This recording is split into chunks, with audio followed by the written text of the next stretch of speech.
రాజ్యం రా. ఈ రాజ్యంలో ఒక రాజు రాణి ఉండేవారు.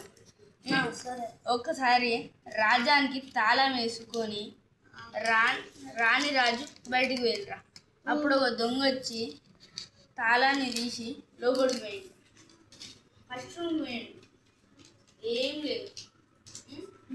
సెకండ్ రూమ్ పోయింది, అలా కూడా ఏం లేదు. థర్డ్ రూమ్కి పోయినాక అలా ఒక లాటరీ కనబడ్డది. అలా 2 తాళాలు వెళ్ళాయి. దొంగ చిన్న మీద పడి 2 తాళాలు తీసిండు. అలా ఏమున్నది తెలుసా?